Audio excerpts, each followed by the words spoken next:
In sewing, like in any other craft or hobby, what you see is the result. You see the jaw-dropping dress, the really nice skirt, the nice fitting pair of trousers. But during the process, there's a lot of little steps, there's a lot of learning, and there are lots of things you can be proud of yourself. And today I'm going to talk about that, about 7 things I'm really proud of myself that I've achieved this year.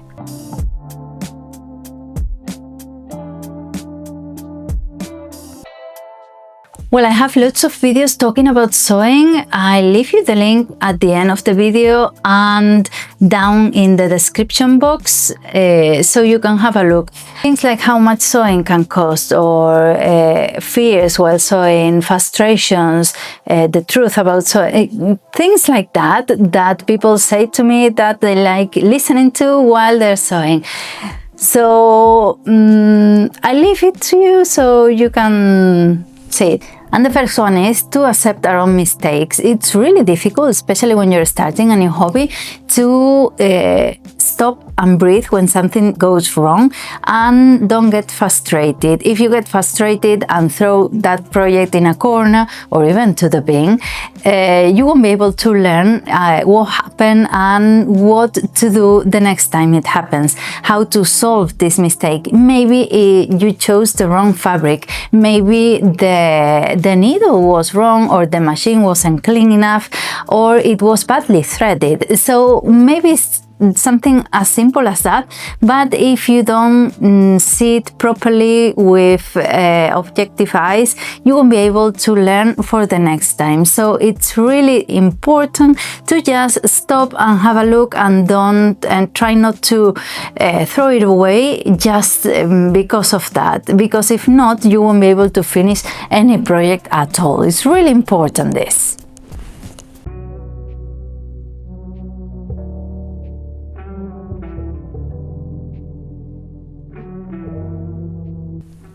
And this next one is the consequence of these mistakes. Try to go back to these projects, try to fix them, try to see if there's something you can do about them. And the one that comes to mind in my case is the linen trousers I've made, maternity linen trousers, but I didn't leave any bump room. So it was quite frustrated when I was going to try it on, and there wasn't any room for my bump. So I thought, well, this is easily mendable, because when after giving birth I can come back to this and save them, and I did, and I've used them so much.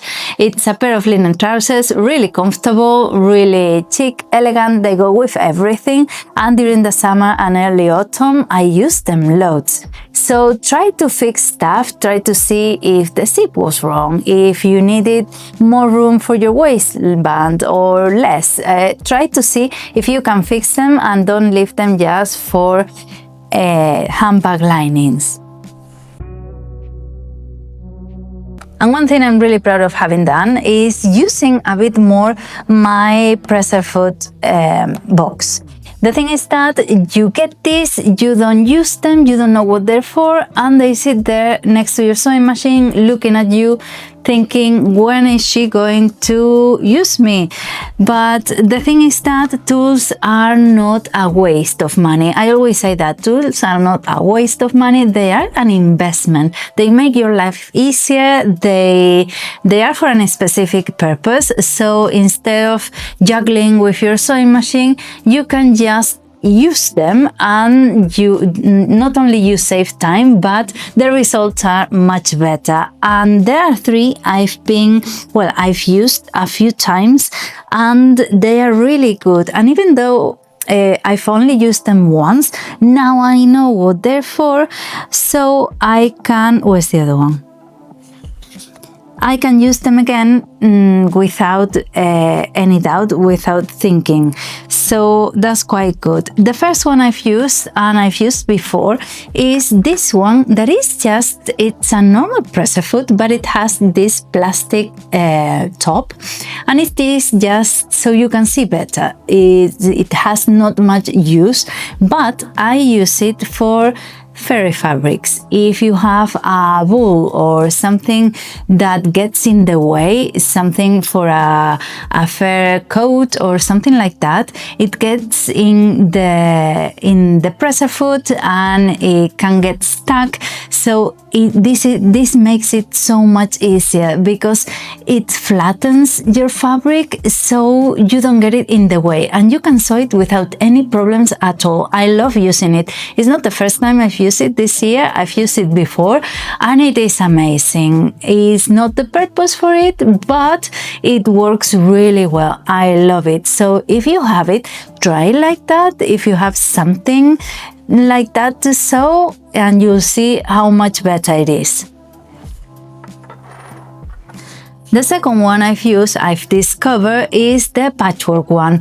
The thing is that this one doesn't seem like that much, but it is really useful. The thing is that you cut your patchwork pieces all square, all the same measurement, but then if by any chance you don't leave the same amount of millimeters seam allowance, you're going to have uneven pieces and they're not going to settle down the same, and they won't join each other. You won't be able to match the corners as neatly. So this is a lifesaver because you have the guide, and that is where your seam allowance, that is the edge of your fabric, so your seam allowance is going to be all the same or nice and neat. I used it with the patchwork witch hat I made for Halloween. It looked really nice and I appreciated its purpose. So if you have it, have a go at trying it. And the third one I used not long ago was this one for pin tags. They're really nice. I love a pin tag. If you don't have one of these, you have to fold your fabric and sew right on the edge to get that thin pin tag, because this is used with a twin needle. So it's really easy to use. I enjoyed it a lot, and I would like to make a blouse or something like that. I made a cushion and it looks really nice. It was really enjoyable. The thing is that it takes time, because pin tags, you have to sew rows and rows of lines. It is time consuming, but it is amazing the job you can do with them. So have a go at trying them, at seeing what they are for, because it's amazing the things you can do when you have the right tools to do so. And you can make use not only of these tools, but of digital ones. And I mean AI, in my case, ChatGPT.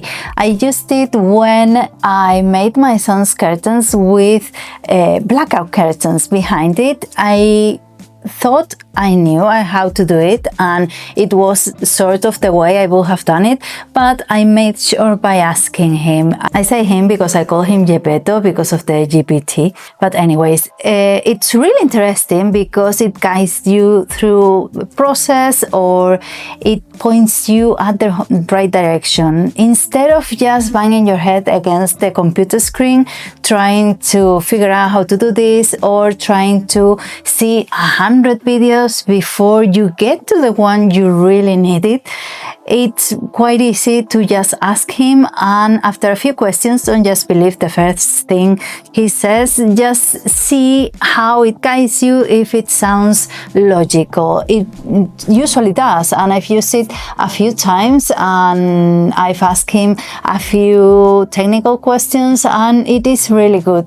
So try and see how it goes, because it's really useful as well. It makes your life much easier.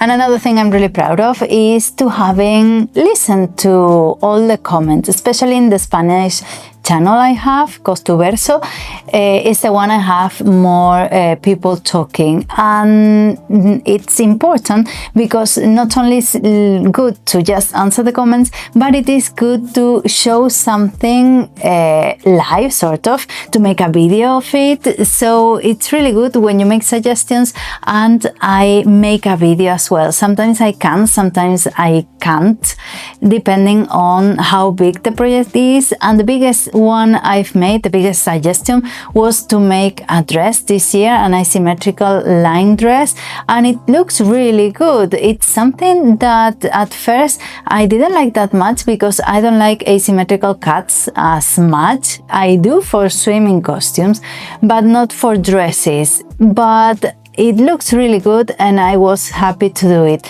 So keep suggesting because it's interesting, and we all learn in this community from one's problems, from other one's mistakes and answers. It's really good. And one thing I love doing, and I've done a lot this year, is sewing for everyone, that everyone's in the family can benefit from my sewing. Sewing is amazing. You can do lots of things, and not only sewing yourself clothes, but making stuff for everyone. I've made curtains, I've made cushions, I've made toys like the sensory cushion I made for my daughter. I made t-shirts for my son. I've made costumes. It's so many things that are good for everyone, and it's an improvement at some point. So it's really good because everyone can appreciate and can benefit from them and can use stuff that maybe they weren't using as much. So that's really good, and I'm proud of that as well because it's not as selfish. So sewing content, it's for everyone, and I can make stuff for everyone, and not to make everyone happy, but sort of, yes, to make everyone happy as well. So I love doing that, I really do. And one thing I did this year that you haven't seen, because I haven't edited the video, I don't know when I'm going to do it, is my friend's wedding dress. It was a vintage dress from her mom from the 70s, and we transformed it into something more modern, but still with a vintage touch. And it was challenging because the dress was tiny, and my friend is not big, but it was so tiny, and we had to, well, I had to add fabric and do loads of things that were very challenging, and I'm really proud of myself with that because it looks amazing. I think I did a good job, and she was really pleased with it, and her mom as well, apparently. So I'm really happy about that, and I want to keep challenging myself to do things like that, a bit more difficult, not just sewing something, but thinking about different problems on the way and trying to trace different patterns. It was really enjoyable. So I hope to do that again. I would love to do it. Well, and these are the 7 things I can think of just by looking at the videos I've done this year. Just by having a scroll, I can say, well, in this video, I remember I did this and it was really good. Or in this one, I made that really good thing, or that achievement I made. So it's really good. It fills you with pride, and it's amazing. I'm sure you have the same. I'm sure you've done things, even if it's little things, that can make you proud of yourself. So have a think about it and let me know down in the comments, because I love reading the comments, and I'll see you around next week. Bye.